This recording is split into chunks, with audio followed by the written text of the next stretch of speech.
back there, and if it is, and we're also involved with the offer. shouldn't we be more concerned about the players? The chance the players get So you're involved in everything? David?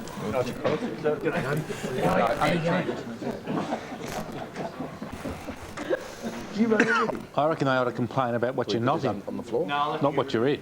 Okay. Just look at anything that's running well, Patrick. I'm not in it. And a very special welcome to our distinguished guests. That's a bit just look at anything that's running well and I'm not in it.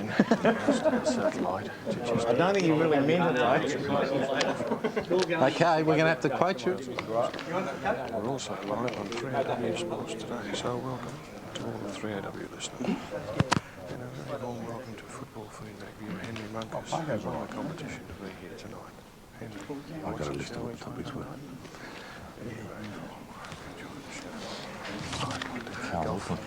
First question. I thought you might have taken about the idea. Remember? Bring it out afterwards. You got all I don't actually know why I agreed to this. Oh, I get to keep it tonight. Via stream leader. I've talked to him, we can keep and drink. I'll just stuck him in a bit. The All-Star satellite to just over 3. The most important. Yep. 1, 2, 3, 4, 5, 6, 7, 8, 9, 10. Exciting. Two of the blokes went away. They both lost 5 kilos. They skin of this. But you say you can't ignore it if the crowd. Hello and welcome to a very special edition of Football Feedback. Tonight we are going to devote our entire program to football and its future. So welcome to our Football Feedback Summit.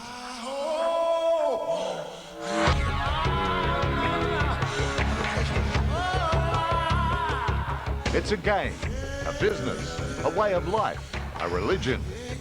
It's many different things to many different people. As an industry, it employs thousands of people around the nation. As a profession, it offers career opportunities where dreams can become realities. As a game, it takes us, the fans, on a ride like no other. As we move toward the year 2000, the game continues to forge new ground. We head into areas football's forefathers wouldn't have dreamt about. And joining us tonight as we discuss the key issues is a panel of distinguished servants of footy. Wayne Jackson, the game's Chief Executive Officer since October 1996, a former member of the SANFL Commission and former coach of West Torrens. Graeme Samuel, an original member of the AFL Commission, chairman of various organisations.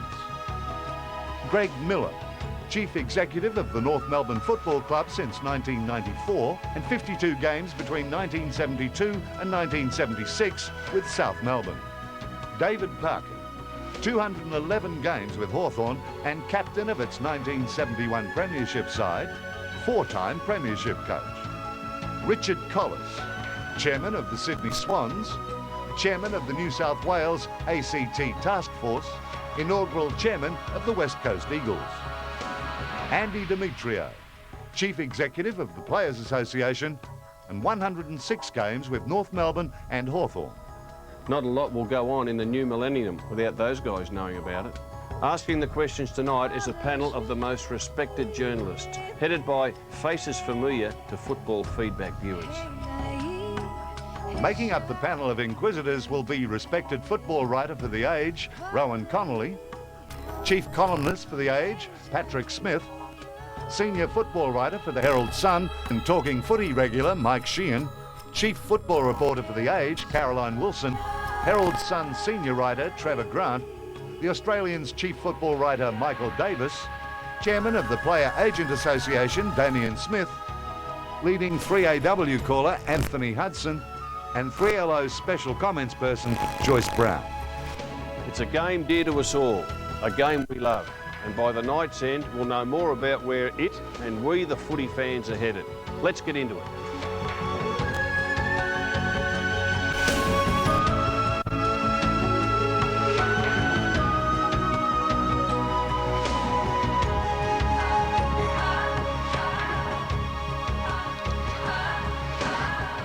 Hello and welcome, and a very special welcome to our distinguished guests.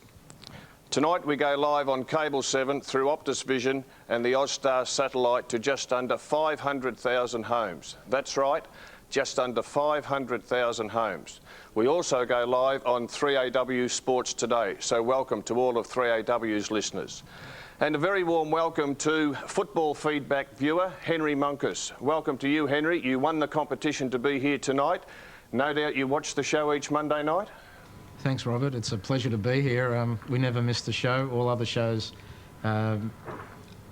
we tape, and we always watch Footy Feedback live. And I just spoke to your family, and it seems as if it's a split football household. Yeah, I lost that one. They all should have been barracking for Melbourne, but we're 50-50 Melbourne and St Kilda. OK, well, I hope you enjoy the show. I'm sure you will, and good to see the kids here tonight. Thanks a lot. I'm going to kick the show off with the first question, and that's to you, Wayne. Welcome, Wayne. Yeah. On the weekend, I was privileged to be part of the Victorian State of Origin win. When do you think we might see State of Origin live again? If we see it live again, Robert, I suspect it will be somewhere around about the year 2003 or 2004. The AFL Commission is going to revisit the concept in 2001, but during that year we were in the final of our last year of our 4-year agreement on the international rules, and I think there's a lot of evidence, including last Saturday, that the Victorian people in particular don't want to see State of Origin football each year. South Australians would.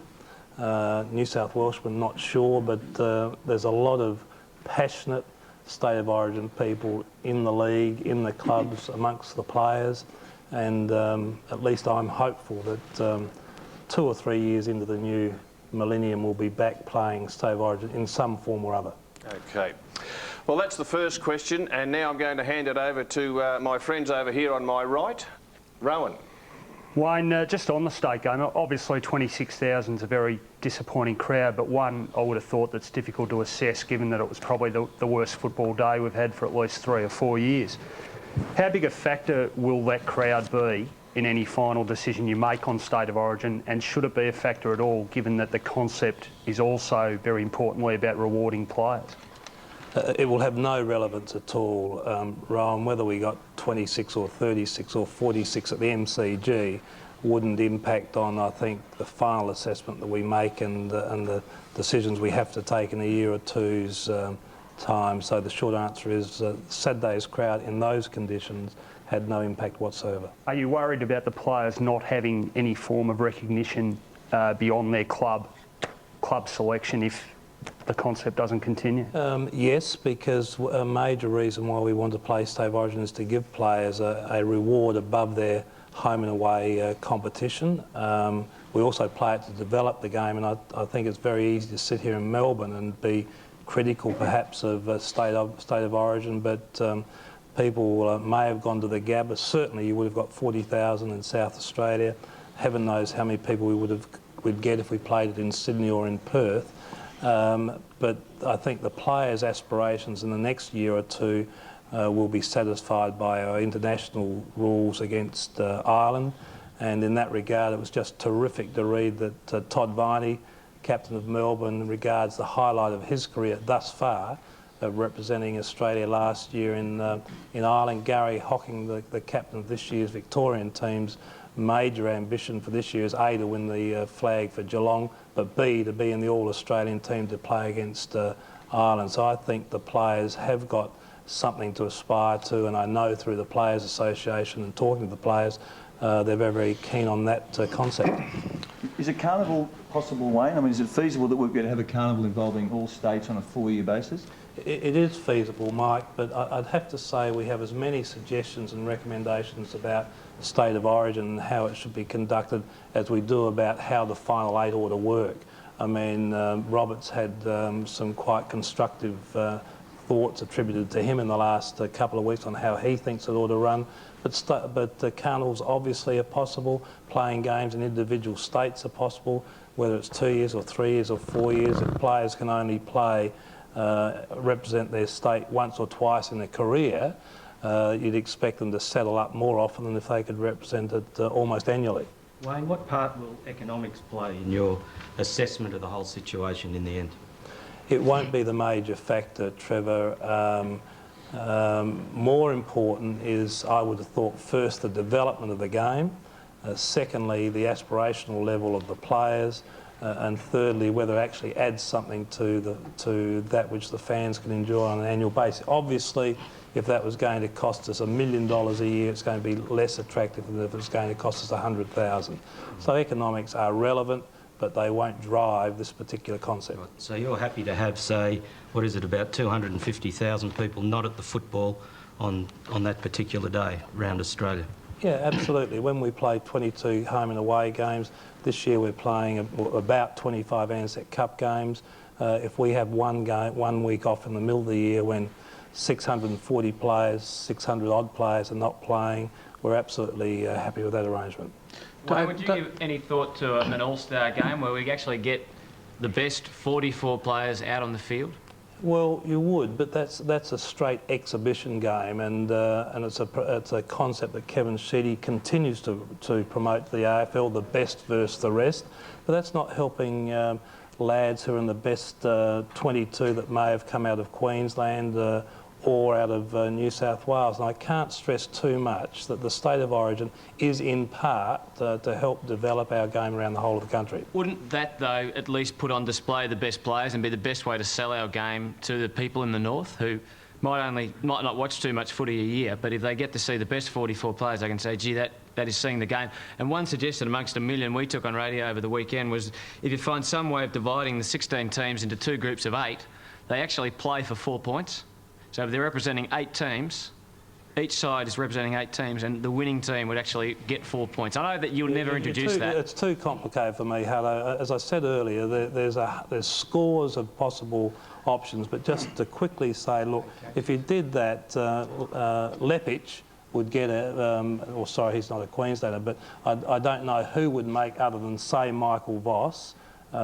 Jason's retired, and there may be 2 or 3 others, but only 2 or 3 Queensland lads would ever get the chance to represent their state. And we believe that it's good for New South Welshmen, Queenslanders, to represent their state at some level, maybe every 3 or 4 years. How about you, David Parkin? I mean, you saw some of your best players go around on the weekend. What's your honest view about it now as the coach of Carlton, who could have lost 3 of your best players through injury for this week? I've never varied in my approach to any player who wanted to, and I've yet to find the player who didn't want to represent his state when given the opportunity. And just to see the faces of Koutafidis and Allen late last week when they were added to the squad and eventually played was enough for me to reinforce that view. I was away with 5 ex-interstate players at the weekend up in the bush, and it's funny that they still reflect and talk about those moments as the great times in their football career. So I'm one that would be pushing extremely hard, even from a coaching point of view. I had to have my head under the pillow all afternoon because I didn't want to watch the outcome. But the reality is that it's something that players desire, and I think we should be providing that opportunity within our game. The Irish connection's a different thing altogether, but our best playing against the best, to me, on a territorial basis is still something that I totally believe in as a coach and would encourage. Caroline, just on changing the subject, David, 17-year-olds in the draft, for it or against it? I was, I suppose, one of the driving influences to ensure that 17-year-olds weren't as part of the draft, on the basis that I've seen far too often a 17-year-old not encouraged to complete his schooling. The moment that they lifted the age and almost ensured that a player would be able to finish his schooling, then I don't have any. There's plenty of 16-year-olds I think who can play the game. My only problem was the welfare in the long term. If there are 1,100 kids in the draft and 80 get drafted and about 1 in 4 make it, there's a hell of a lot of dropouts. I want to ensure that those who do come in at that age at least have the basic educational standard to do something beyond their footy, and that was my only argument. I think the way it's been dealt with, Patrick, has been pretty good. Andrew, how do you feel as Players Association rep?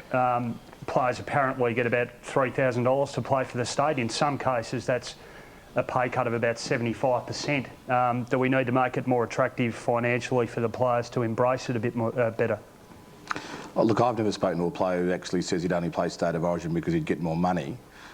Interestingly enough, we surveyed the players last year, and that was one of the questions: do you like the state of origin concept? It was a yes/no answer, and we got out of 610 responses, we got, I think it was 88% said yes to the question. So I think conceptually they like the state of origin concept. The problem is I don't think anyone's come up with the right formula, whether it's played yearly or whether it's played, you know, bi-yearly or every 4 years.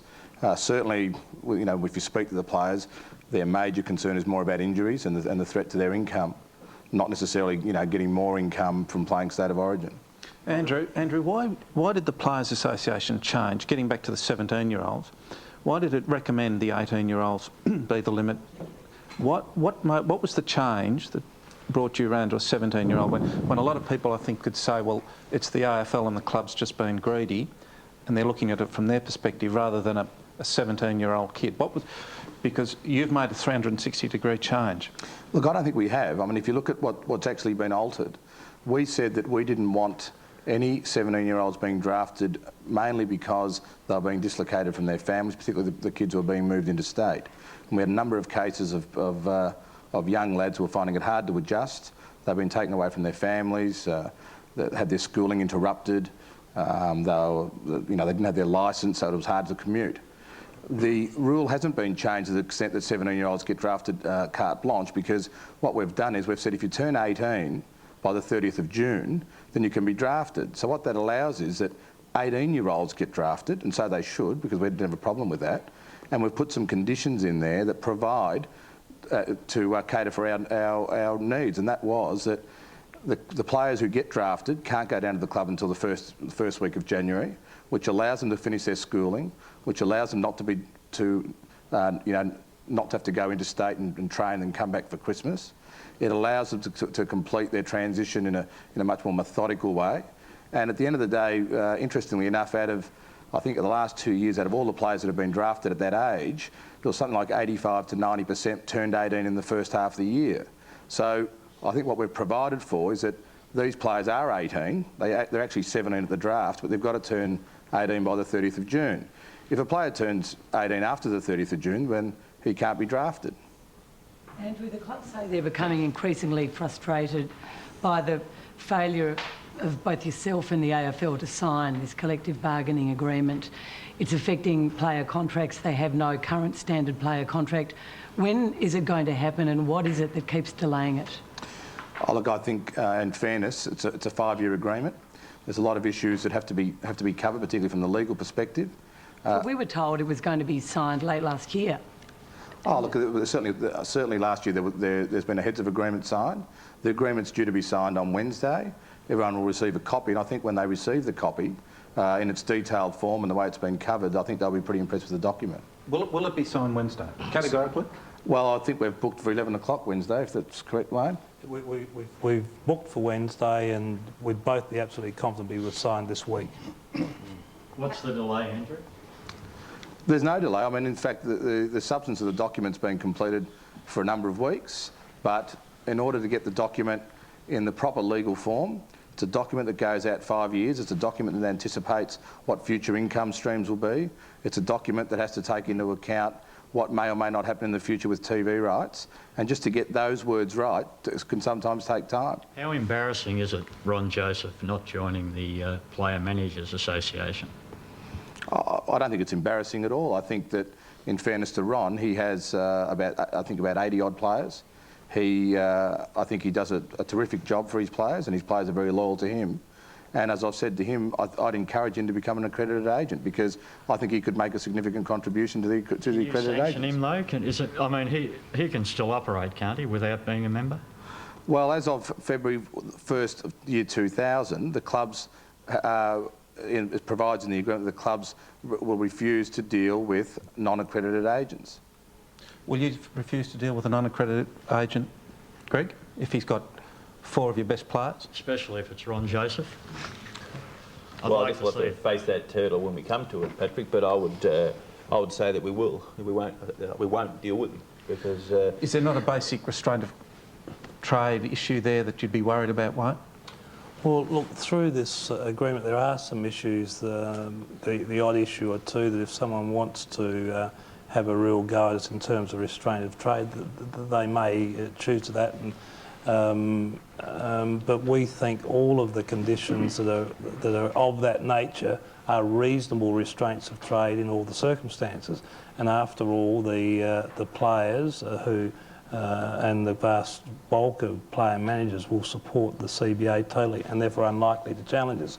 But you're always subject to challenge, and we'll be prepared to deal with that if and when it comes. You'd happily go to court? Well, we'll never happily go to court. We're prepared to go to court if we believe our position is the correct one.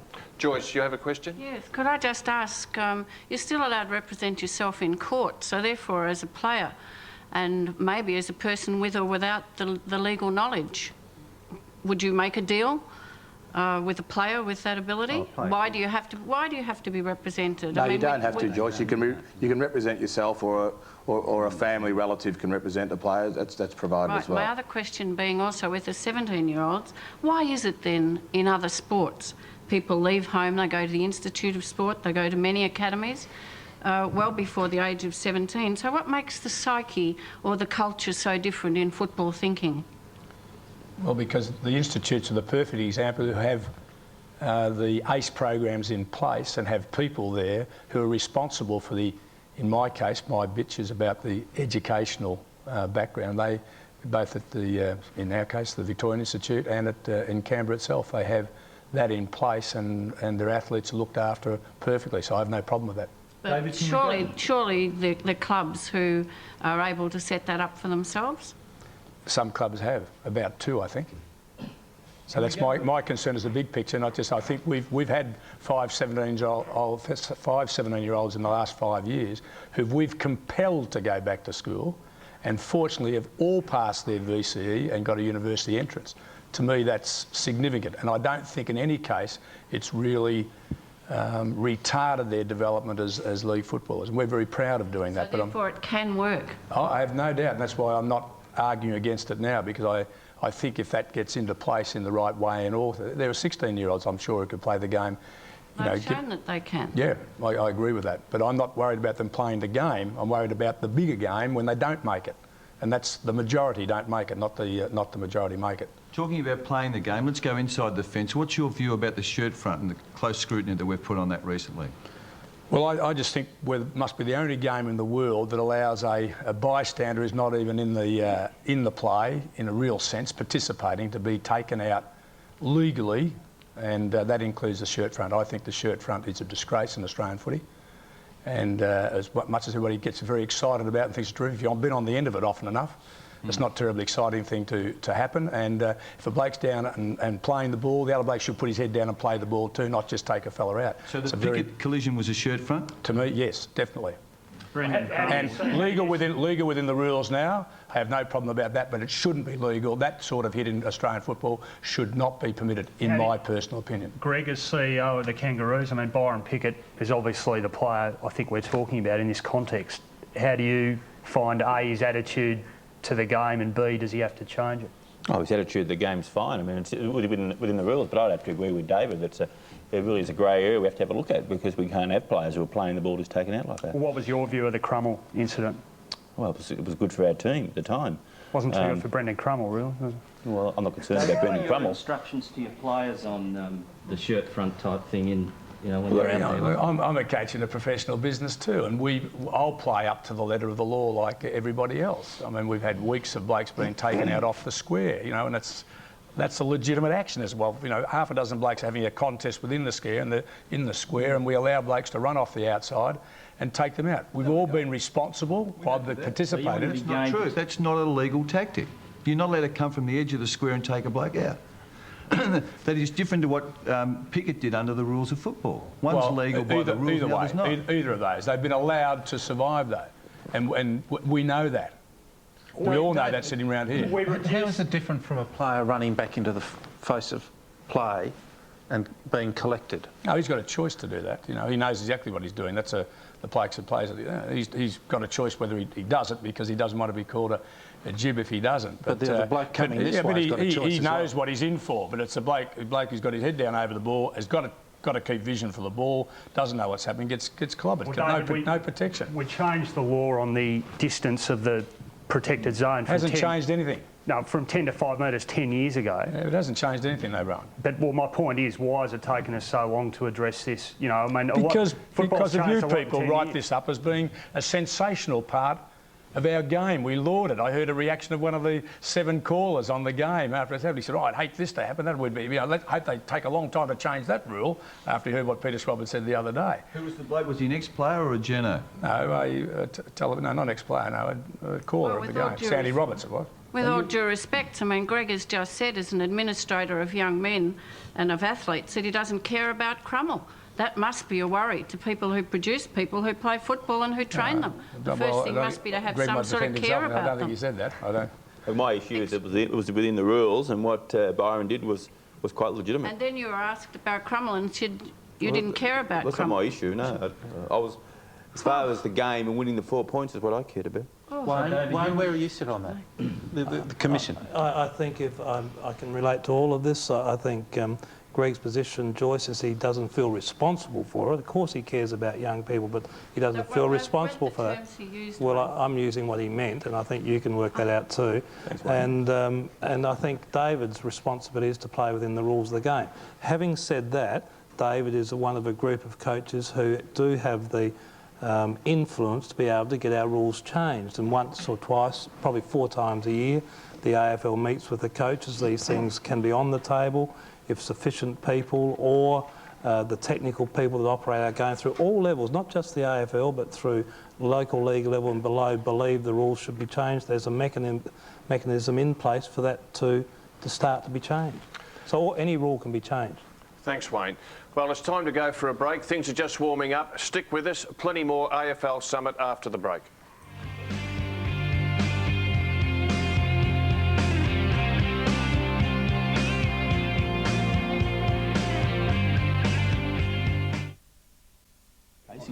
Patrick, can you hear David? I want to see his head down and another bloke comes in. Yes.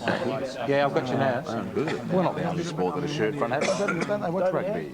Given what you say, how do you... How do you change the rule? No. Yeah. I was going to say that. Yeah. How do you feel about... That's fine. Yep. Okay, when we come back, Patrick, I'll just talk briefly about Sydney and then I'll throw to you and say, Patrick, you've got some on the rules committee. interesting questions to ask on Sydney's football in Sydney and so on. So I'll just throw to you.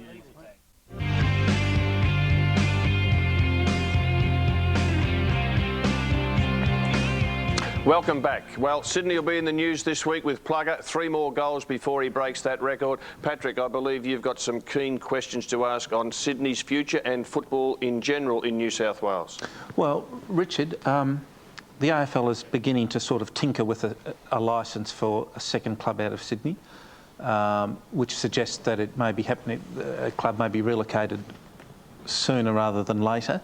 How does it fit with your time frame, given that your 2 hats, Swans chairman and you're with the New South Wales Commission? 2 hats, not 2 heads. Let me emphasise, I have no philosophical problem with a second team or a third team. My concern is that it's done correctly, and by correctly I mean that it doesn't put at risk the 18 years of work that's occurred. I mean, the amount of money and blood and sweat and tears that's been invested in trying to get a team established in Sydney can't be discounted. And I personally think the Swans are probably 5 years away from being capable of standing on their own 2 feet indefinitely. But the other aspect of it is why are you going to have a second team there? And I think the AFL has to be able to articulate that better than it's done thus far. And surely it's got to be about developing the game. I mean, I don't think there's anything magical in having a second, a third or a 10th team in Sydney unless there's some rationale for it. And I think where some of the verbal jousting has occurred between Greg's team and mine has been because we've been operating in a vacuum. The rules are not known. The Kangaroos see an opportunity and good luck to them. I don't begrudge what they're doing. What I'm on about is I think the AFL does have to be better at articulating what its game plan is. Well, Graeme, what is the game plan for Sydney? I think it's still being formulated, Patrick. It is quite clear that with a population of 4 million in Sydney that we need to be able to address it in a very serious way in terms of tapping a much larger section of the population that perhaps is tapped by playing one game there on average every 2 weeks, 11 games a year. That says that if you could play a game in Sydney once every week throughout the season, then we would be servicing that Sydney population a lot better than what we're doing at the moment. Now, how you do that is the big question we're asking. Now, there's a number of ways.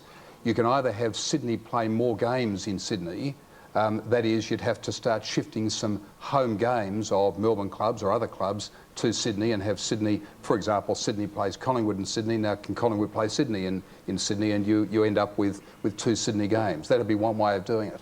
Graeme, 5 years away, 3 years away, or what? What's the... I don't think you put a time frame, but I'd have to agree, Trevor, with what Richard has said, that what we need to do, in a sense, the Kangaroos came to us with a proposal to play some more games in Sydney this year, and I have to say to them that their initiative is something that we ought to commend and we ought to give a lot of support. But what I think the Commission now has to do is to really look at how we're going to tackle the further expansion into the Sydney market. We've already had the task force headed by Terry O'Connor. It's looked at the grassroots expansion. It looked in a brief sense at the issue of a second team or of playing more senior competition games. The real issue I think now is for us to examine how we actually do it. Do we have Sydney playing more games? Do we put a second team there? If a second team is going to be there, where does it locate itself? But Graeme, for all that, I mean, Sydney's crowds this year have actually been down. I mean, it seems like there's a growing interest in the code in the northern states, but Sydney's crowds are down. Isn't that a concern? Why are the crowds down?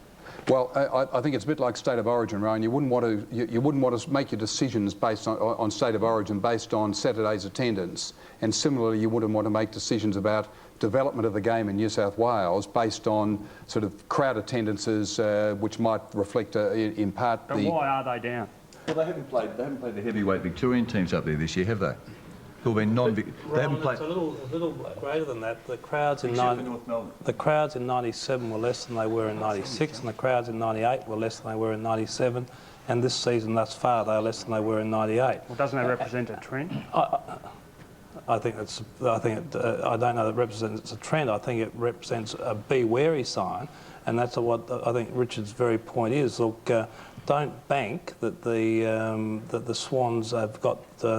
Absolutely stable and nothing can go wrong. I mean, the Swans this year, despite the nonsense that was written by the Institute of Chartered Accountants about 2 weeks ago when they reviewed the profitability of all of the clubs in Australia, had Swans as number 2 profitable club in Australia. The Swans just broke even in 1998, which is a great result after the efforts have gone past in prior years. But the Swans are now marginally have their assets exceeding their liabilities. They're just starting to break even in a P&L sense. They have a long way to go to be a strong club within the AFL. And isn't it a bit disappointing, and Graeme, that the whole strategy this year has been a little bit ad hoc, particularly given the pretty disgraceful history of how Sydney began in Sydney anyhow? Hasn't it been a little bit unfair on the Kangaroos to almost... I know they put their hands up, but they almost have been scapegoats in a sense. No, look, that's nonsense, Caroline. The Kangaroos, the Kangaroos should be credited for seeing an opportunity and grasping it, and the AFL does have to develop a long-term plan, a licence, an agreement whereby if clubs want to play in Sydney, they have to undertake certain clinics, they have to promote in certain areas, they have to make sure the cake gets bigger rather than cannibalise the Sydney Swans cake. Now, within all of that... Force, and they put forward a game plan, which said Sydney wasn't ready for a second team, and you all but ignored that advice. Well, we are unashamedly opportunistic. When the Kangaroos came to us and said we'd like to play 4 home games in Sydney for each of the next 2 years, that fits with playing more games in Sydney. They have not, at this point, agreed to relocate, but we do want more people in Sydney to see more AFL football. Does it concern you that already we're seeing the signs of the 2 clubs up in Sydney right now at loggerheads publicly, given what's happened with the rugby? That is not true. We've seen stuff in the public domain. It doesn't matter, Trevor, how often you say that.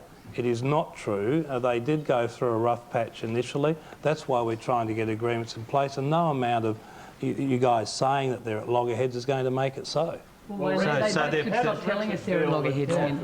North Melbourne, or North Melbourne now kangaroo. You hate the kangaroos, don't you? Oh, I've just had a nasty experience with a kangaroo at the zoo when I was young. Richard, how do you feel that the Kangaroos have picked up 3,000 new members in Sydney? Well, that's of no concern, Michael. We've had to cap our membership. I think the focus is, and this is the problem, I think, with football, everything's so short-term, it's all week to week. We're talking about the future of the game, and the future of the game, if we are going to be a genuinely national game, and in my humble opinion, if we're not, then this game will become, and I know this is probably heresy in Melbourne, this game in 25 to 50 years will become irrelevant. There's no game in the world that's quasi-national. I mean, virtually every game now has to be international to survive. The big prizes in Sydney, there has to be a medium to long-term focus. I have absolutely no problem whatsoever with the Kangaroos or anyone else being there. I come back to what I said before. In the absence of a clear game plan, I get twitchy. I get twitchy wearing my Swans hat, and I get twitchy wearing my sort of bigger picture hat. But I just want to comment on something that Anthony said earlier, this vision for this, you know, the best versus the rest. And there seems to be a view that's that exists elsewhere in Australia, that this game is so great that put it on in Sydney and people will come. I mean, I've got to say, after 18 years, I would have thought the message would have got through. I listened to Bruce McAvaney and Graeme Corns a couple of weeks ago, prior to the Kangaroos playing their first game at home. And Graeme Corns is a man who I've got great respect for. Graeme Corns was saying, there must be two teams. There's 4 million people, end of the story. And Bruce McAvaney was saying, it's a promoter's dream. There's got to be a full house. There is a huge job to be done. Greg and I, and the teams that we're associated with, effectively have to double the number of people coming to games in the next 2 years to make this thing work. We're playing games at Homebush.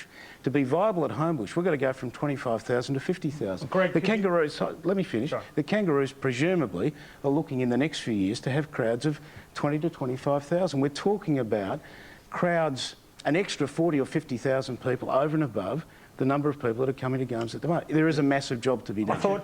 I thought I saw you two blokes hugging each other before. Greg, can you just tell us, was there a blue between the two clubs and is there now? I think the point of difference has been mentioned, the fact that, and the word cannibalising the market's been used a lot in the press and even tonight.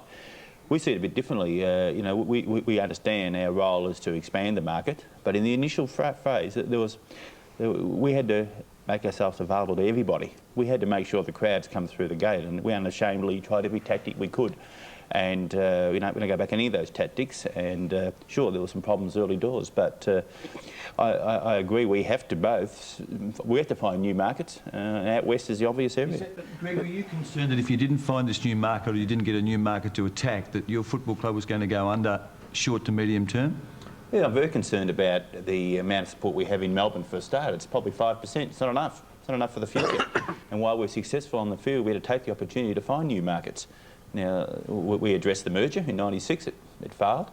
Our next issue was to go to the biggest city in Australia. But isn't it inevitable that you will end up playing all your games in Sydney? No, it's not inevitable at all. If it is inevitable, why won't you guarantee that you won't? Can I just ask you a question, Ron? Can I just ask you a question, Ron?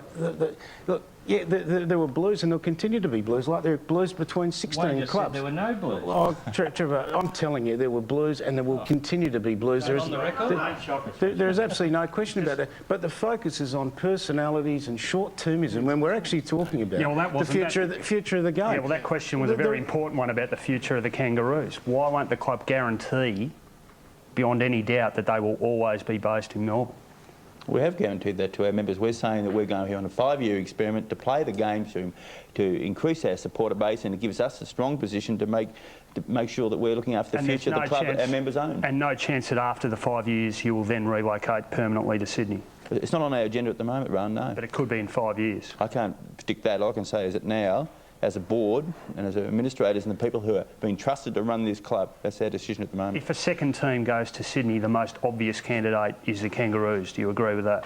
At the moment, I guess we agree. Can I just ask a question on that? Because I'm interested to hear from the Commission as to the strategic thinking in this planning so far.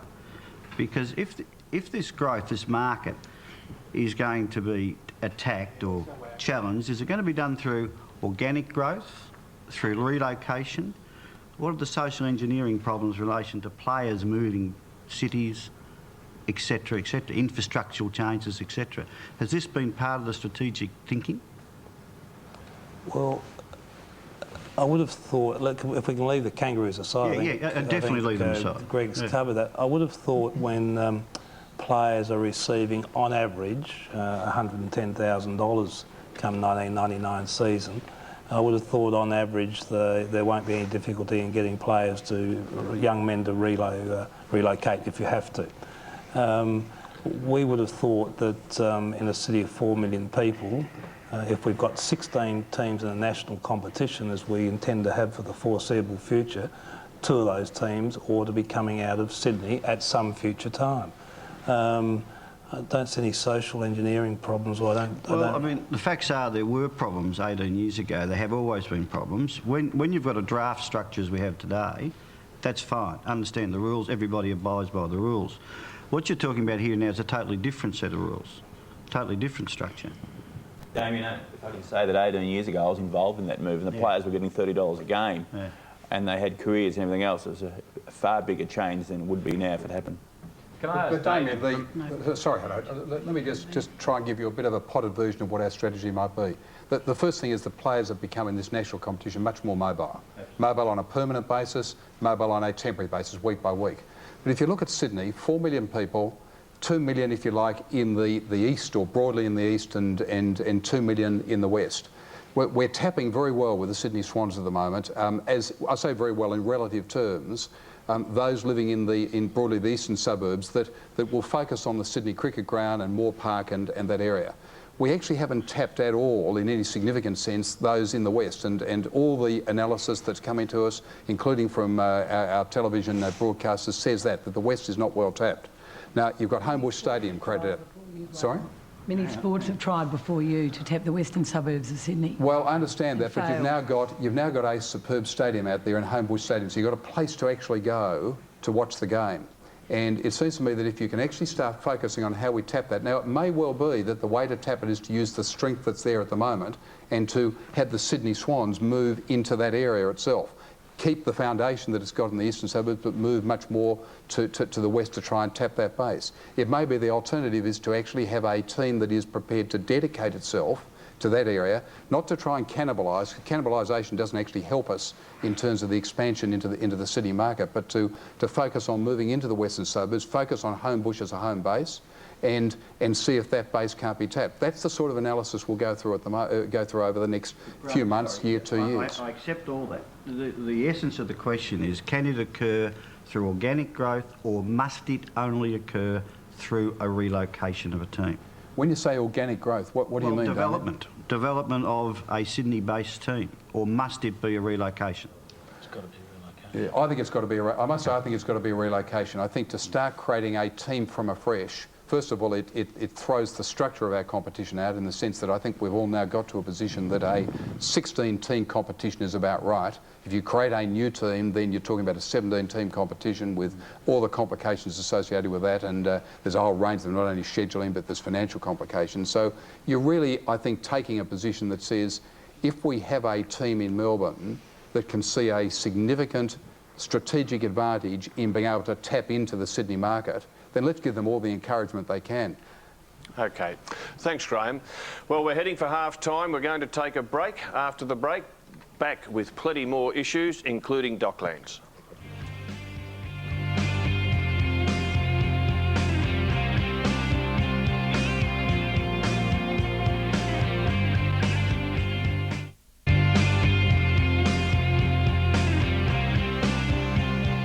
Welcome back, and let me tell you, during the break there was a bit of sparring going on there between the two sides, so we had to get the runner out there to separate the players. But I'm going to ask Henry, our football feedback viewer, who's here tonight because he won the competition. Now, Henry's a family man. He's got 2 sons, aged 14 and 10, and obviously loves going to the footy to see the Demons and the Saints. Docklands is on the agenda, Henry. It's coming up very, very soon. I know you've got some questions. Yeah, I've actually got 2 questions. I guess why I've been asked to come here tonight is to talk about the grassroots supporter. And one of the big issues for the grassroots supporter will be the increase in cost going to the football and I guess the Docklands is central to that. I've got 2 points. The first point, and I heard this rumour, and I haven't heard it either confirmed or refuted, is that as a supporter we will not be allowed to bring any food or drink into the Docklands. Can somebody answer that, please? That's absolutely untrue, Henry, that you will have the same conditions, if that's what you want to call them, at the Docklands as we have at the MCG. We have heard that rumour. That the same caterers, I presume, will be at both grounds. I can understand where it emanates from, but that's totally false. Okay. Why is this so... Sorry, Henry, can I just... Oh, come on, Mike, give him it. Sorry, Henry, back it goes. Harvey Silvers, mate, let him out, let him out. Henry, your question.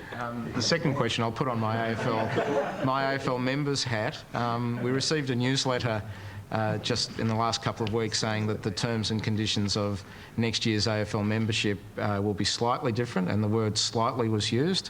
I've heard now that AFL members will not have access to the Docklands next year unless you're in the Gold Medallion Club. And if that's the case, as AFL members who may have originally supported the concept of selling Waverley and moving to the Docklands, I feel we've been misinformed, and I'd like to hear a comment on that, please. Well, we will be writing to all of our AFL members in the next 10 days or so, Henry, and it is true that that there will, for people on the restricted waiting list for the AFL membership, and that they will suffer some disadvantage by the AFL supporting the sale of 5,000 medallion seats at the Docklands Stadium, at the Colonial Stadium. Why did we do that?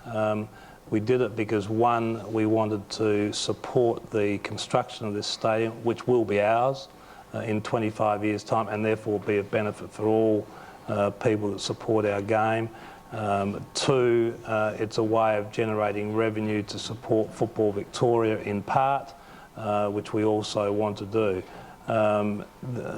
It hasn't been an easy decision. There is some downside, and but on balance we think we're making the right choice. Now, I haven't answered yet your question. We're writing to the AFL members. We have an area at the Docklands for 6,000 AFL members designated. Other than for Essendon games, a large part of that will be available to members. But there are some significant increased advantages coming to AFL members, which you'll read about in the next 10 days or so. Graeme, but there's another element of that also, Wayne, we should mention, which is that those who elect to adopt the club support package as part of your AFL membership will then be full members of the relevant clubs, and they will then receive the membership advantages of those clubs that are playing at Docklands. And so far we seem to have a significant number of clubs that are reaching arrangements with those that will run the Docklands Stadium, the Colonial Stadium, for their members to be able to attend the game. Next question, it'll go to you, Mike, but before you ask it, I've just got a question of you. When you were a kid playing footy, is it true that when you ran out on the ground, you used to run through the banner before your team captain? Good. You spent the last 5 minutes working that one out, have you? Well, is it true or not? I was the captain, Patrick. Now, Wayne, on the... Must have been a weak year. Why is there such a decided lack of information about Colonial Stadium, which is almost built? We see it every day. It's almost there. I must say, might be my mistake or not, I know very little about it, precious little. I don't know how much it'll cost to get in. I don't know how many people from the visiting team will be able to sit there. I don't actually know what the real capacity is for the public. Why not? Well, look, Michael, I think it's May 31st today. We play our first game there, which will be an Ansett Cup game there early in February next year. I would have thought, I don't know why people suddenly want to know the prices in May of football It's a financial plan. in February. I mean, you've never wanted to know other years what the prices are. Now, the answer to your question is, in part, that there's about 52,000 seats there. There'll be about 4,000 seats taken out through gold membership and medallion seat holding. That leaves about 48,000 seats for the general public, some of whom there'll be seat premiums attached, just as there are at Cardinia Park and at Optus Oval and at all other grounds around the country, excluding Waverley, excluding part of the MCG. For the bulk of the seats there, you'll be able to walk into that stadium, other than on full capacity days for $13.50. Why can't you be more precise than just some of and bulk, the bulk of this and the bulk of that? Because, Trevor, it is May and we're not playing there for around about another 9 months. But during the clubs have to inform their supporters, like St Kilda, I know. Trevor, that's not true. We normally set our prices in about August, September of any year. And we'll do the same again this year. St Kilda, Essendon have been out to their members in great detail. St Kilda are out with their members, telling their members there's 12 to 15,000 general admittance tickets. The general admittance ticket, $13.50. Now, next year it might go up a little bit, but we haven't set next year's prices. You mentioned reserve seating, Wayne. There's been a lot of, certainly I know Anthony can vouch for this, 3AW's taken a lot of talkback calls during the season about reserve seating, particularly at Geelong. The Legion stand at Carlton has been an absolute disaster. Now, the Docklands is going to rely very heavily on reserve seating at various prices. I think it's far too early to say that the Melbourne or the football-going public in this town is ready to accept that culture. If it doesn't accept that culture, where do you go then? Well, I mean, what you've just said is absolutely right, and the AFL Commission, and we talked about this at length today, the AFL Commission does set standard pricing, general admittance price $13.50, and there's certainly a view pervading, including amongst some of the clubs, that we ought to be influencing as well the seat premium that's being charged in a number of grounds, that it is ludicrous for the AFL to control a price of $13.50 where we know 2 weeks ago some people, an 18-year-old girl and her boyfriend went to Optus Oval and wanted a seat and was told, look, you either stand up for $13.50 or you pay $27 to sit down. So this 18-year-old student, her boyfriend went home because they weren't prepared to pay $54. So what do you do? What do you do? Well, I think in part what the AFL has to do is have some influence over the price that clubs charge for their seat, as distinct from the price to get into the ground. What would be a reasonable maximum, do you think? I don't know, because I mean, you do have the issue of availability, supply and demand. The West Coast Eagles don't have any problem selling out there. But it's a different culture over there, isn't it? Because they've always sold reserve seats. We've always had general admission culture. Well, no, it's not. It's exactly the same culture at Geelong, at Optus Oval. I mean, it's just a different culture at the MCG in part.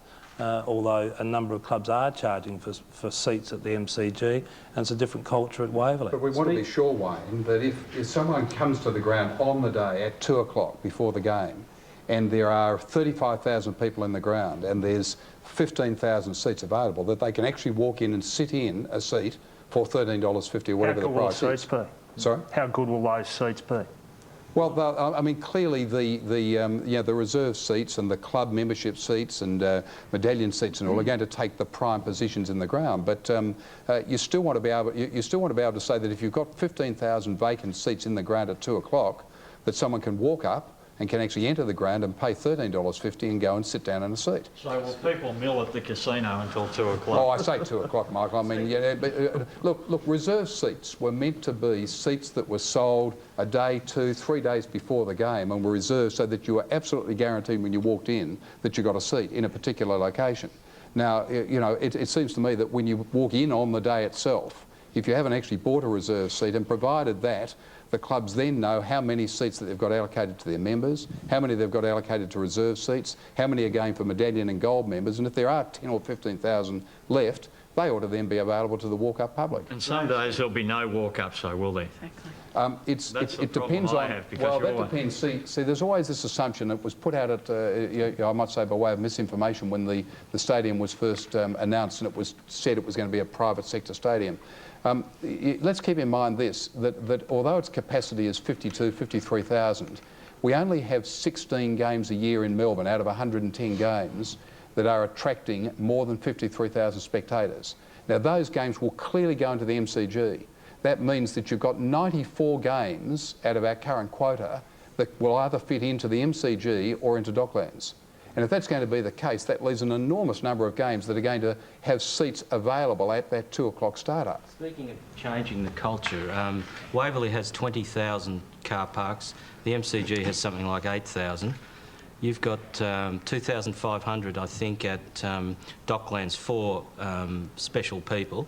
The average person won't be able to get access to those parks. No, that's not so, Trevor.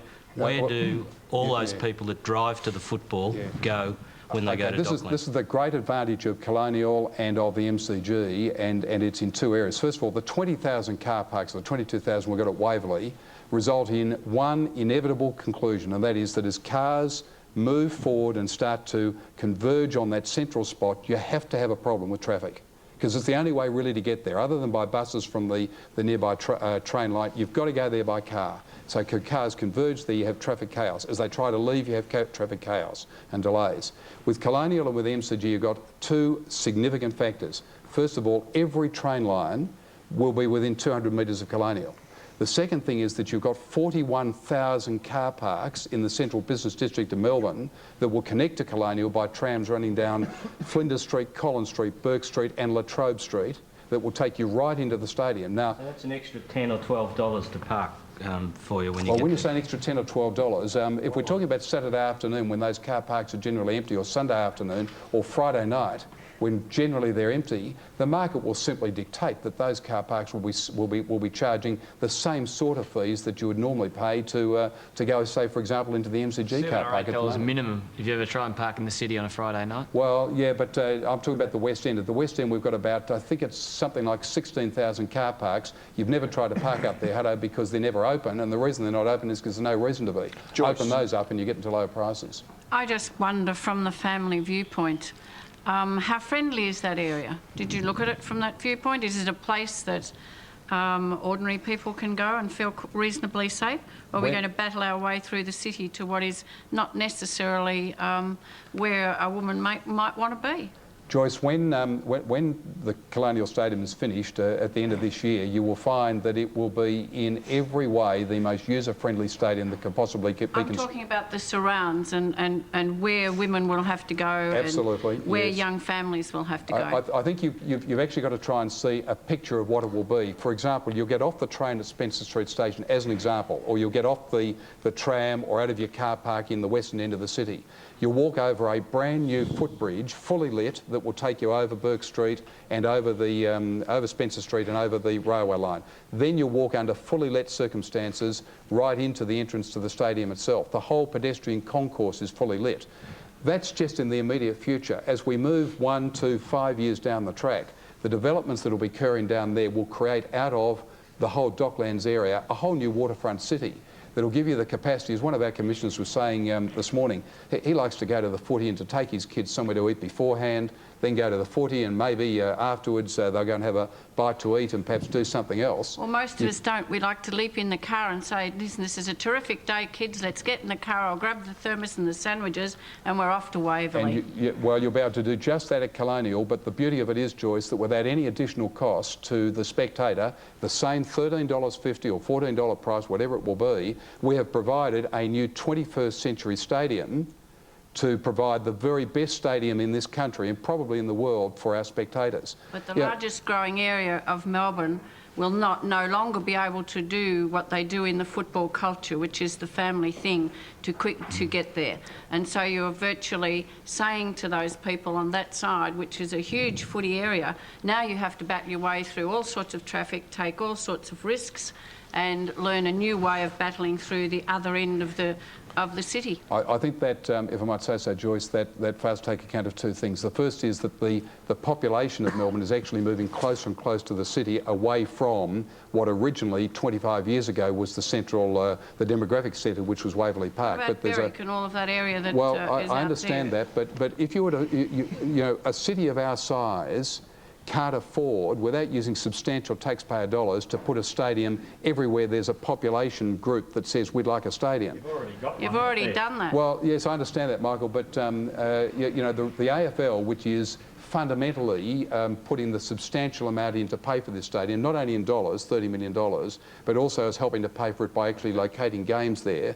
It has a limited number of resources in dollars and in games, and that is confined now and consolidating onto the Colonial Stadium and into the MCG. We'll have two fantastic stadia to service the whole of Melbourne. Thanks, Graeme.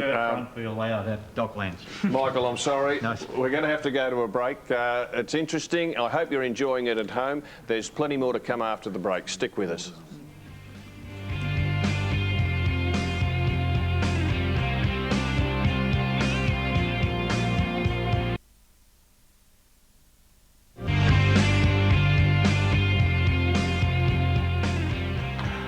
Welcome back. Let me tell you, it's harder managing this group than it is the Victorian team on Saturday. Caroline, you've got a question on women's issues in footy. Oh, no, look, this is a general one for the panel. I guess it's Graeme and Wayne, but it's also you, Richard, and everyone who's involved in footy. 52% of Essendon's members are women. I know you have a lot of a very strong women's voice up in Sydney. Richard, Greg, you're probably hoping for that. And the clubs I know now individually are addressing women's issues. 40% of the crowds, we're told, are women. You are still, I believe, doing nothing to market the game to an area where I see this huge untapped source. I mean, we've argued about the shirt front, and I think you're ignoring some very important female issues there, as Joyce said. I mean, someone like me who has a 6-year-old son, and I don't think he's going to be as tough as Joyce's son. I'm not going to let him play a game where he can be taken out like that. And I think you've got a marketing department, multi-million-dollar corporation, Wayne, with 5 or 6 people working in it. I don't see how you can justify that when you have this huge potential market, and there's another potential market in migrants, and there's another big problem you've got in schools. Sorry, it's a bit of a general question, I know, but can we stick to the women one first? Okay, well, pleasingly, the research work that's been done in New South Wales shows that the fundamental reason why mothers are encouraging their sons and daughters to play AFL footy, they call it up there, to play AFL is that it is, like soccer, safe. So we're getting our major growth factors in schools, through the Auskick program, through mothers like you and Joyce, encouraging your sons and daughters to play because it is perceived to be safe. And safe it is. That's the simple answer to that question. Research doesn't show that, though. It's as high as rugby as far as injuries is concerned. And when we do get people who are saying that they don't care or take no responsibility for shirt fronts, definitely puts young mothers off taking their children along to those sort of games. Young mothers, children, sons and daughters don't play AFL at the national competition level. My point is that throughout the country we've got major increases, and the research does show it, Joyce, major increases in participation rates for young boys and young girls, and a fundamental reason why the kids are taking up around the whole of the country is perceived to be safe. Richard, you have something to add to that? The issue of marketing the game at your last meeting with the AFL, and you have strong views on women's involvement. Well, Caroline, I think, and maybe it's easier up there because we're almost starting from scratch, but I think, you know, all the words in the world count for nothing. I mean, what we've done is that we now have 2 women commissioners, and they're not there for the sake of being there, for that very reason. We've got 3, if you like, boards that basically oversee football throughout New South Wales and the ACT. All of those now have a significant representation of women. But I think probably the most interesting thing is that we now have more female development officers than male development officers. And the reason is pretty simple. 85% of primary school teachers are female. Certainly they are in New South Wales. So what sort of message does it give to young women of the game when the AFL puts their "I'd like to see that" ads out, and the only woman promoting the game is talking about sex? Well, I mean, we're talking, I think, it seems to me... Well, Graeme, I know you smile about this, and you think it's a bit of a barrow-pushing thing, but it's pretty insulting to 13, 14-year-old young girls who are good at sport. Caroline, it seems to me there's almost 2 issues. There's the, if you like, the specific female one. As to the marketing, my personal view, for what it's worth, is that the AFL does have to review what it's got. What is this product? What is this brand that I guess has developed over 150 years? And I think Wayne and Graeme would concur with that. Richard, would you like to see a female commissioner? Perhaps a little bit of affirmative action amongst the commissioners? No, I don't think that's the way to approach it, frankly, Trevor. My position is I don't care who goes onto the commission, as long as that commissioner actually adds something to the sum total of knowledge. And I think close to the most ludicrous suggestion doing the rounds, and I think fortunately it's petering out here, by a very small group of people who I think are desperately trying to stay relevant in this game is that it's got to be a Victorian football person. I mean, God, we've had 8 commissioners, and there are 3 extra people who sit in on those meetings. 10 of the 11 reside in Melbourne, and 9 of the 11, you know, are brought up here. I mean, Interesting question, an interesting statement, Richard. We've been sitting here for about an hour now, and it seems to be a Victoria-New South Wales discussion. This is a national game, isn't it? Are these issues alive and well in South Australia, Western Australia, Brisbane? What sort of feedback are you guys getting that is positive or negative to the issues that are being discussed here today, or is this just symptomatic between Melbourne and Sydney? I think the views, most of the views that Richard's espousing would be shared not only by presence or outside Victoria, most of them would be shared by views inside Victoria too, and specifically on this one, I think you'll find that the great majority of presence in Victoria and elsewhere around the country want the very best commissioner they can, and they don't care where he or she comes from or anything else. Rohan Connolly. Now, Rohan, you've been bursting to get onto the ground. You've got your opportunity. Bit of advice, young fella, don't drop the ball or you'll be off. No, you fired me up, Rob. I've just burst through the run-through. Let's talk about some nuts and bolts football issues. Graeme, you're the longest-serving AFL commissioner. We all agree the game is growing. The cake we love talking about is getting bigger. We're all getting a great slice of it. The players are getting well paid. But I think there's a lot of respected football people that have some pretty big problems with the way the actual competition itself is run. I'm one of them. We're reviewing the Final 8 at the moment. If we change to another Final 8 system, we will have had 5 different final systems in 11 years, which I don't think reflects terribly well on the credibility of how the competition's run.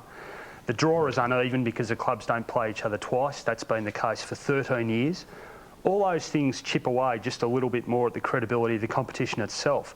Yet we call winning a premiership the supposed pinnacle of the game. If that's the case, why over that time hasn't the AFL paid closer attention to those issues? Well, look, I find it very interesting when you say that the competition's not being well run, Rohan, and No, that... I didn't say that, Graeme. I said that there were some issues with the running of the competition, one of which is having 5 final systems in 11 years, which I don't think you would find in any other sport in the world. And look, I'm sure that you could multiply by 100 times the number of suggestions we've got as to how the final system ought to be run. And we go through analysis after analysis, year after year, as to how it ought to be done, whether there are flaws in the current system, whether there are ways of improving it. But we had the page system for 40 years, and we had the final 5 for 18 years, and now we're having 5 in 11 years. I mean, couldn't we have taken a bit more time over the first couple and got them right? But if you're critical, Rohan, of the way a couple of things happening, we understand that. We don't do everything right. We're just a group of people trying pretty hard to run a national competition. And over the last 12 or 14 years, the great bulk of it's been pretty right. But 1 or 2 things that we may have mucked up on. No, my point is, though, that they are very fundamental things to the AFL competition. Ask David Parkin. It went from a 5 to a 6 to an 8, Rohan. I mean, they have to change the system. Do you accept those sort of imbalances as well as well, you've got it. I have no power or control over that. We've got a 16-team competition and all the ramifications that go with it. The AFL have engineered brilliantly a very even competition, and it's been engineered against the tide because, quite frankly, we don't play each other time. I mean, everything you can think of, not the draft or the salary cap or the fixture itself, is a fair and balanced one in any shape or form. How frustrating is that for you as a coach? Well, I just coach. I just get frustrated when I can't get a team that wins. I don't get frustrated. I don't have any control over that. If I spend my days worrying about that sort of thing, I don't get the normal work done. Importantly, David, has it made luck too big a factor in determining the premiership? I think in most instances, it's a national program, isn't it? I'm going to say with the exception of the last couple of years, but that would be a very silly thing to say, wouldn't it? We do go to Adelaide.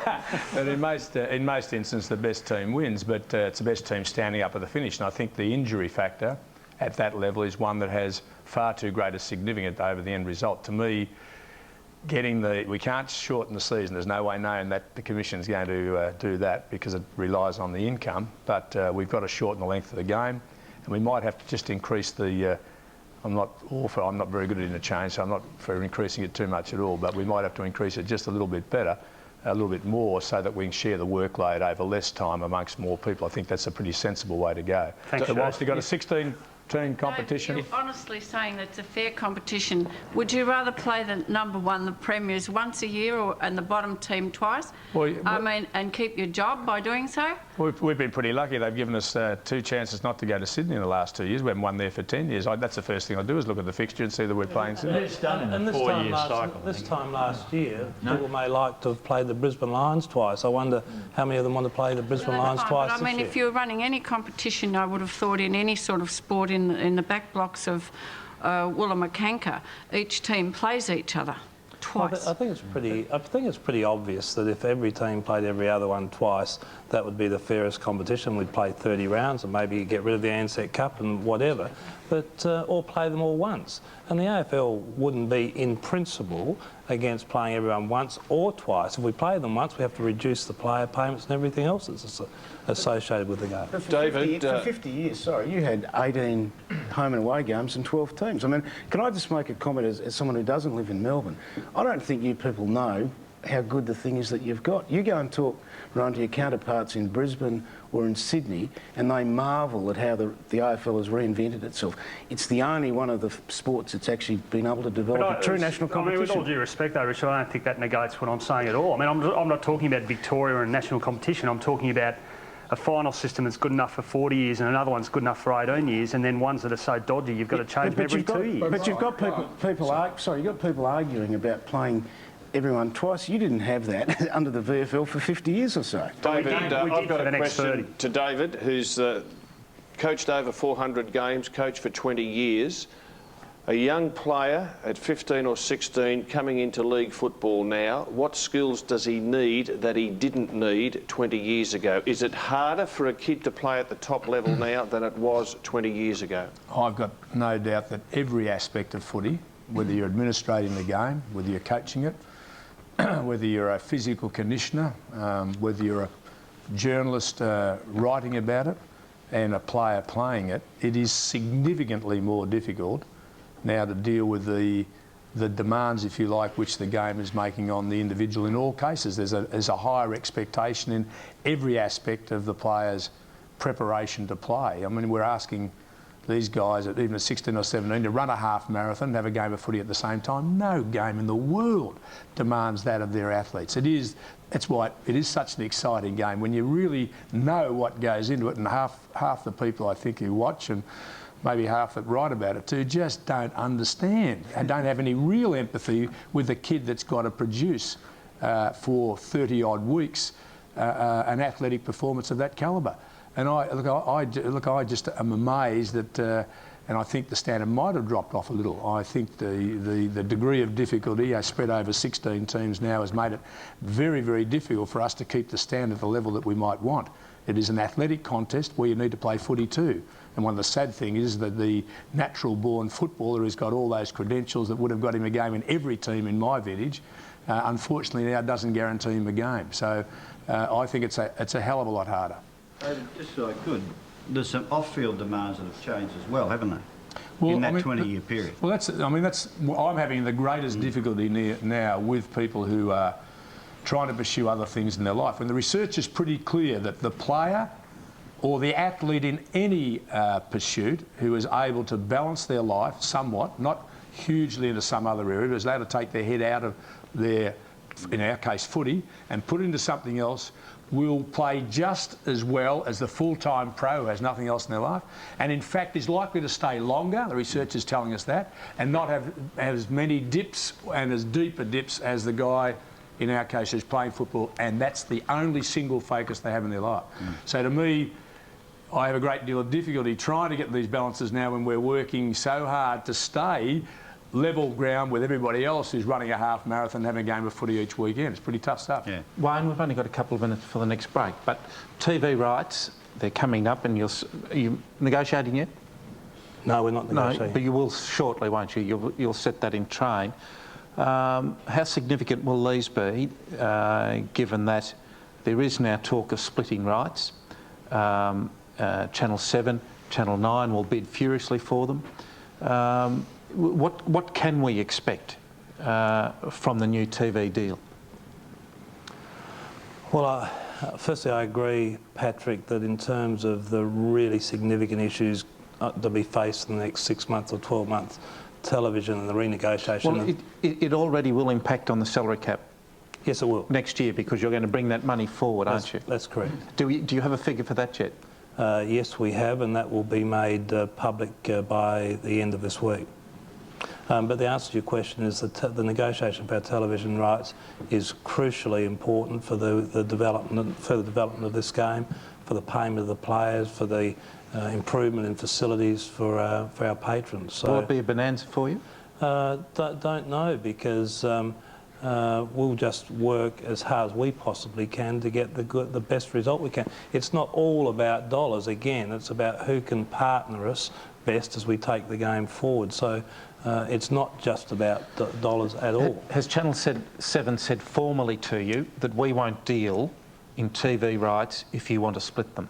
Look, I don't think this is a forum for us to be talking about commercial discussions. Well, that's a broad question. I mean, have they... Well, no, I'm not prepared to answer that question. Simply, I would say that dealing exclusively with Channel 7 or 9 or a myriad of other people is a possibility. Splitting the rights either between home and away and finals, Anzac Cup and finals, taking a grand final. Saturday, Sunday, Monday? Saturday, Sunday, Monday, Friday night. They're all possibilities, and they'll all be in the mix as we come to negotiate these issues in the next 12 months. Talking about bonanzas, Greg, there was stories in both the Melbourne, or two of the Melbourne morning papers recently about Wayne Carey becoming the first player who will, in the term of his next contract, earn $1 million a year.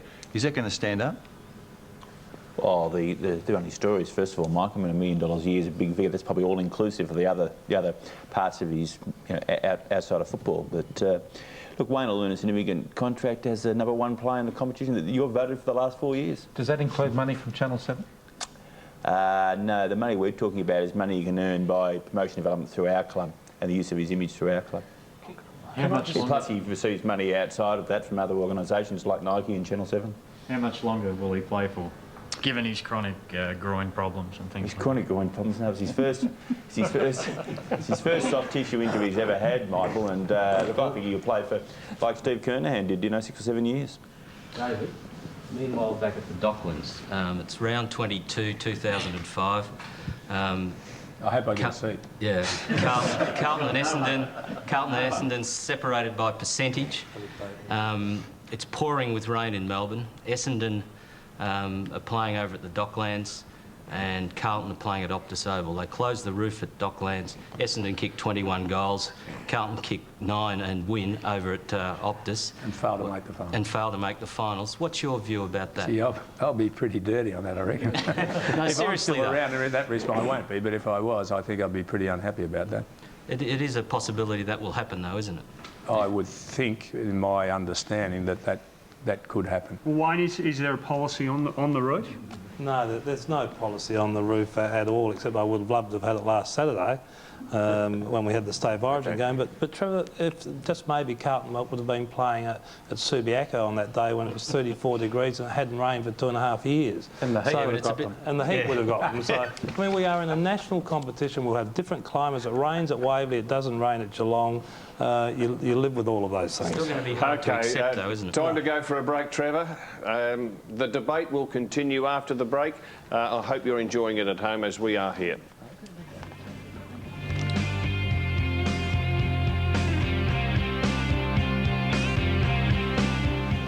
Welcome back. I've been put under the pump here, let me assure you. But the question will go to our learned gentleman here on my left. And the question is this.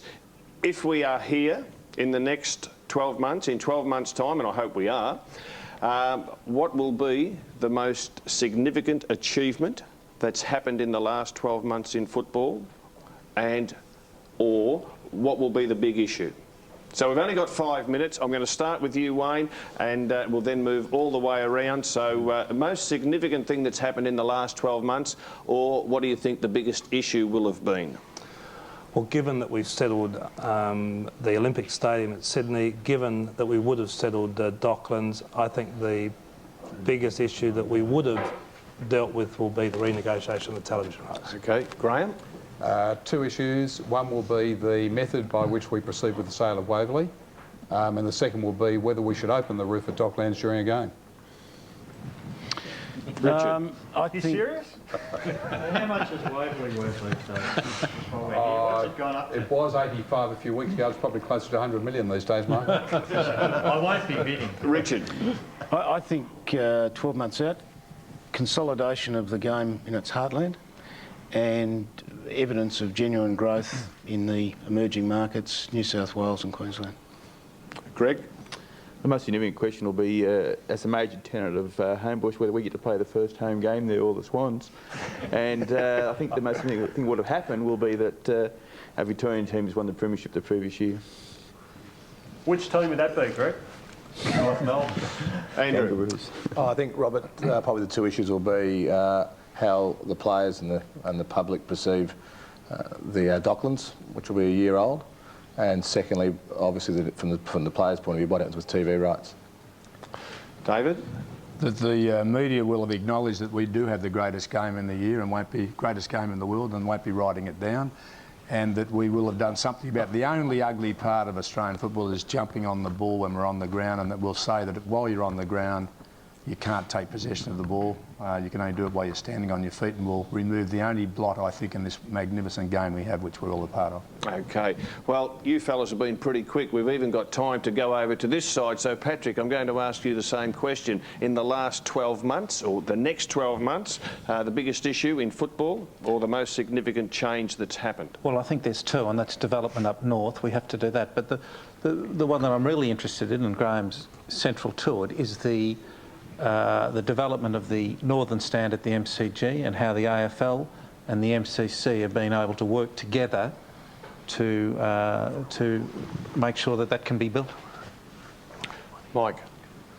Two-part thing. I think that there's a real chance that Brisbane could actually establish itself as a power in the national competition for the first time. The other thing is I'd be interested to ask Richard, if I can, quickly, will you lean as heavily as you can on Tony Lockett, given his impact on your football team and your city, to play on again next year? Well, I think that's the decision to be made by the football people, and I say that quite literally. I think once presidents start interfering in football matters, then clubs go the wrong way. My hope is he will play, but it's not my decision. Fullbacks say you shouldn't lean on him either. Caroline. I think the TV issue will be huge, but I think we'll probably be debating around this time next year whether David Parkin will get a gig at Carlton the following year, because I think your contract's up at the end of next year, David. And I'd be interested to ask you how you hope to be remembered, whether it's 2005 or 2001. When you do bow out of coaching, what do you hope to leave the game? I've never really thought that I had all that much impact. I think I survived about 700 games this year at some stage, but I don't think I'm going to leave a huge legacy. I hope I've influenced the lives of a hell of a lot of young men in a positive way and in a very balanced way. I think that's what I would like to be remembered as. And you will be, David. Trevor? Well, I think hopefully next year we'll know how much it costs to get into Docklands and how many people can get in there. And that my great wish would be that a few coaches start telling the truth to the media, so that we will can... never happen. Okay, Rohan? Oh, I think the first all or non-Victorian grand final, we've been talking about it for a few years, but I think it's a very, very real possibility, perhaps even in 2 months' time. And I think another major issue could be football feedback emerging as a top-rating TV football program, Rob. Okay, Henry? I won't go over the points that have already been made. On a personal note, as a Melbourne supporter, what Melbourne's penalty will be for breaching the salary cap. And secondly, have I recovered from Melbourne winning the flag this year? Okay. Hello. Yeah, well, I was going to say the Docklands, and also the most significant thing will be Geelong finally breaking the hoodoo, and after 4 attempts in the last decade, actually winning a grand final. And I hope you stay loyal to Geelong, Anthony. Joyce? I hope the shirt front goes out, and I hope there's a revival, a real revival of football in the metropolitan and the country areas, because I see other things happening when I'm around and about. Damien? Yeah, I'm like George. I hope David gets his wish, and I hope the shirt front is outlawed as we look back. And I'm sorry about this, Greg, but looking back, Brisbane, my friend, has won the premiership. You've got a few of your boys on your books there, Damien, so a bit of an interest in that. And Michael? I hate to be negative because Rohan's in the room, but Eddie Maguire steps down as president of Collingwood because they've only won 2 games and Ross Oakley takes over. OK, well, there you have it from...